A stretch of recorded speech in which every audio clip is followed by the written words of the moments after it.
So the topic of the day is, what will be the impact of the Russian-Ukraine crisis on financial markets? Let's try and answer that question, the geopolitical one, from a purely chartist point of view, the technical angle. How do markets really discount wars and skirmishes historically? And how should we really look at the current event in perspective of where the Russian financial markets are placed? And so that will give us an overall view of what we should really be thinking, and also an understanding of history. So I'm going to start with the market that's most close to us, and sometimes that's the place you really have to look for evidence is wherever the geopolitical event in terms of war, border conflict is taking place.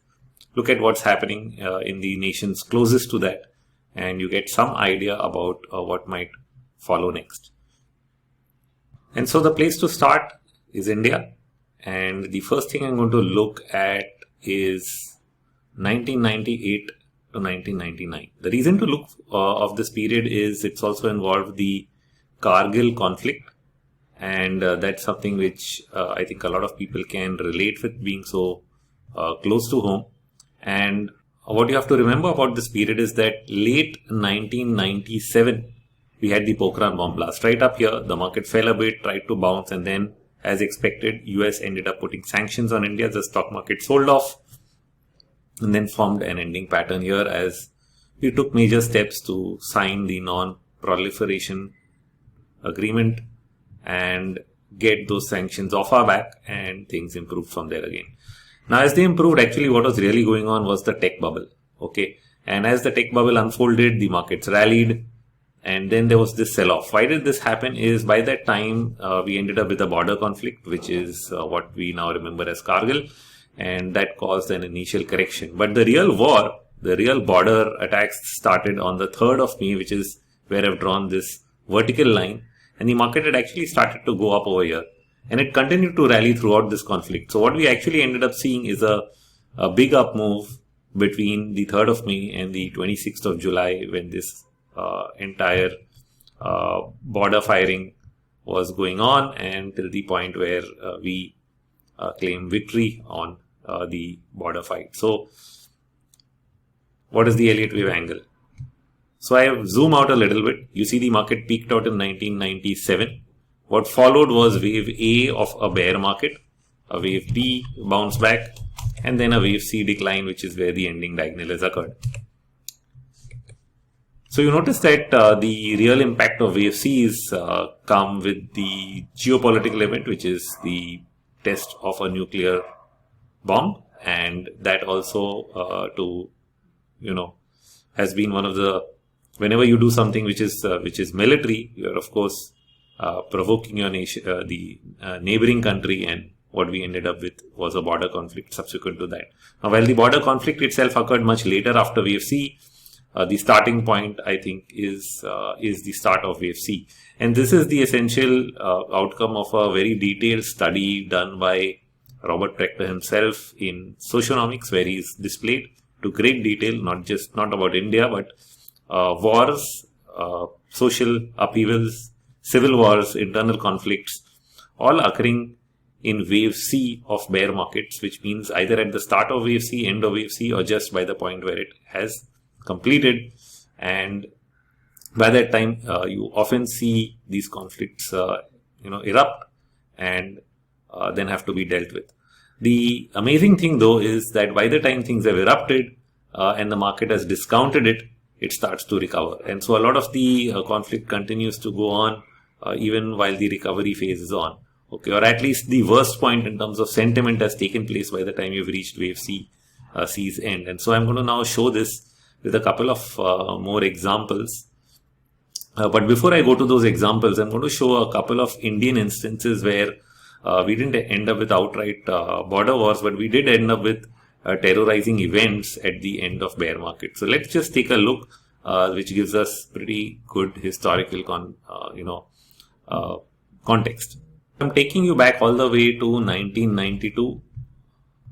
This is often referred to as the top of the Harshad Mehta bubble, right? 1992 is the Harshad Mehta bubble. We start a bear market.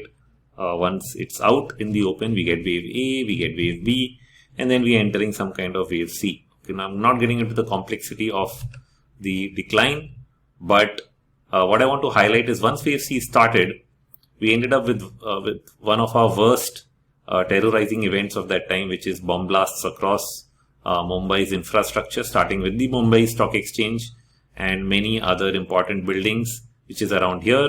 Then it got followed up by the Babri Masjid breakdown, and so there were national curfews and conflicts, and all of this was during this phase.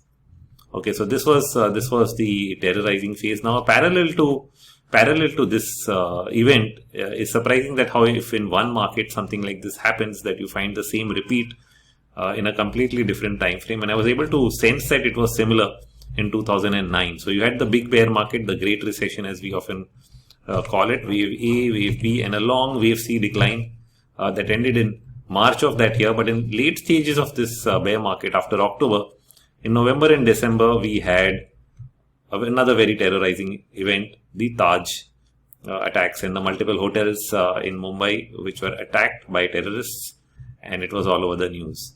So a great similarity in terms of an attempt to attack key infrastructure in Mumbai city by terrorists at the end of wave C of a bear market. Now, these are, of course, the way you can draw parallels in terms of behavior. The reason stated by Robert Prechter in his studies, which is socionomics, right, where we are trying to say social trends, is essentially that social mood deteriorates to a point in wave C where people are willing to take on conflict, wars, and social upheavals. It could be civil wars, it could be domestic conflicts. It doesn't matter. It doesn't have to be cross-border all the time.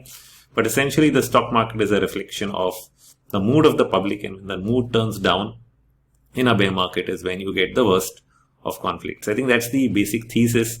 And now we'll see a couple of them closer to home, not at home itself. We look at the Gulf region and two of the conflicts that we can actually relate with. So I'm taking you back to 1990, 1991. This is often known as the Gulf War, but it was when Saddam Hussein at his peak attempted to take over Iraq, and then US invaded.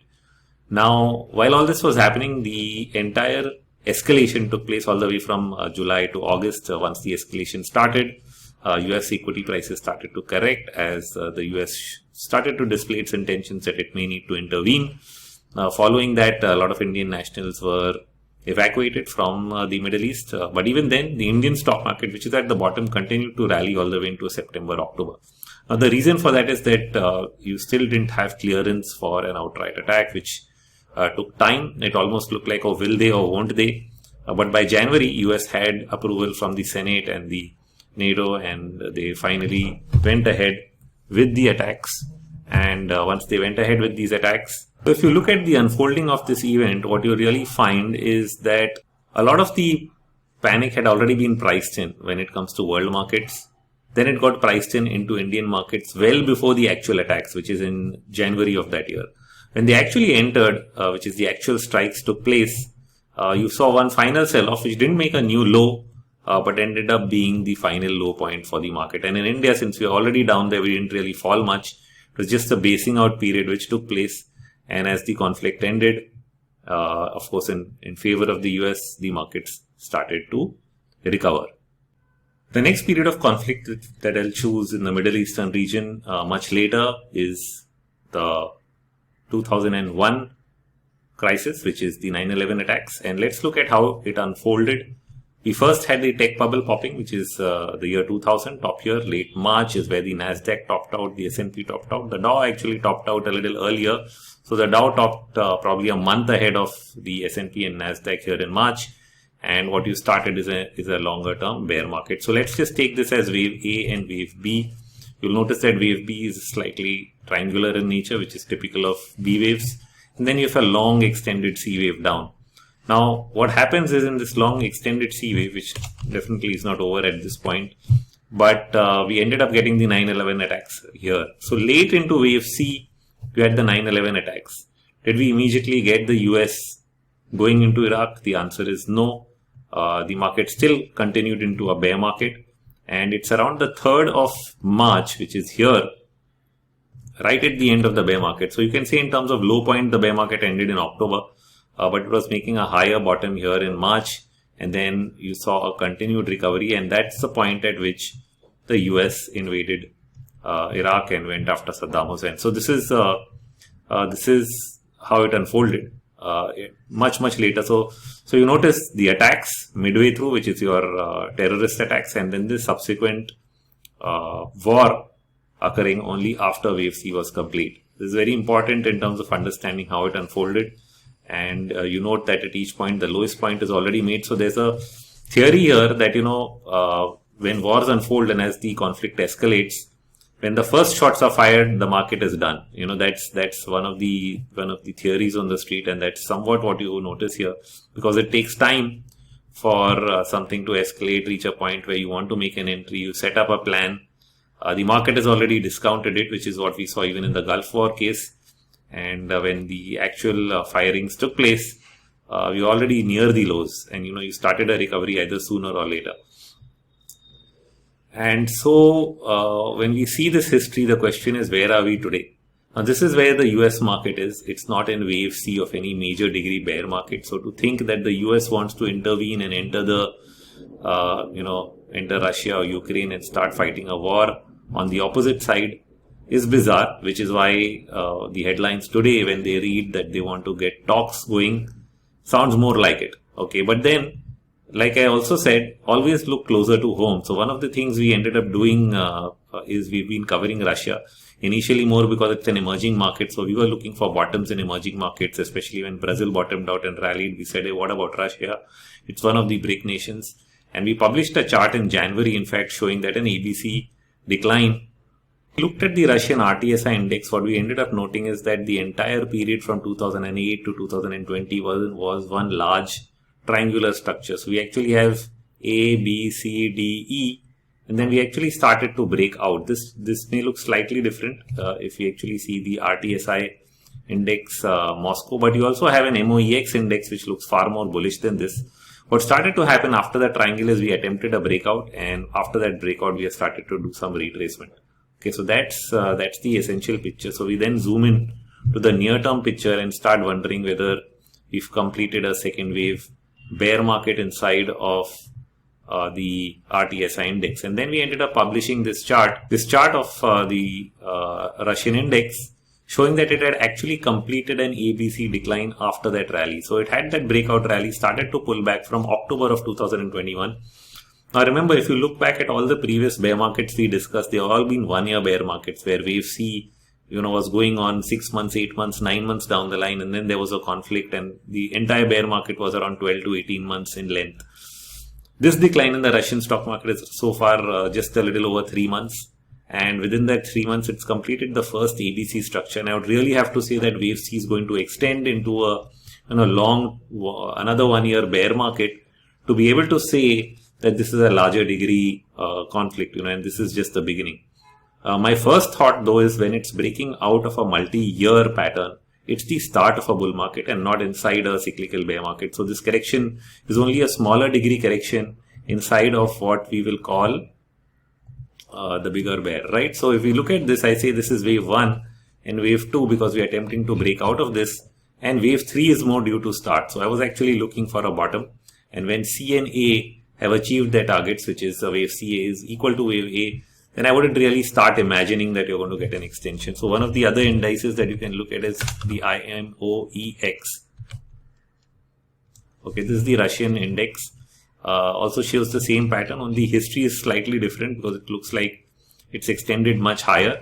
Okay, and we see the same thing, that you have an ABC decline, which is sort of complete. So that's the basis of our of this chart that we published. And so we thought that the worst is done. And when we started to see this rally just around the Ukraine-Russia conflict getting louder, it completely surprised us because the worst should have been over. And if you're already into a recovery, then why do we have a border conflict? So it should be not be a significant degree conflict. That was my first judgment. It should be a smaller degree conflict that should go away, which is so far it's looking like that with attempts to get them talking. So if something goes wrong and it does result in a war and everyone coming together, it means this wave sees a larger degree bear market and everything else is going to fall. But theoretically, in terms of theory, it doesn't fit the social mood perspective, because you should have been in wave C. If US is going to intervene, it should have been wave C of a bear market itself. If US is only playing an outside role, then the Russian stock market completing C and starting to recover is a sign that maybe the worst is over. This is just a mild skirmish that we are seeing, and not a major one as it is being shown in the media. We'll of course know the truth only the next couple of days, but this is what the charts are telling us, and that is what my perspective has been, that this is probably not that event or moment of scare that everybody's going to go to war and we need to really run for cover as far as the European and Russian region is concerned. Of course, that doesn't mean that the steps taken by governments to bring back their people and create ensure their safety of their own citizens who are in Russia, that's fine. That's different. That has to be done. You never know how these things intervene. But what we are trying to understand here is the chartical perspective, the Elliott wave perspective, which is behavioral in nature. If we study human behavior and its past, is telling us that this is not going to go out of control, and that's the view I'm taking right now.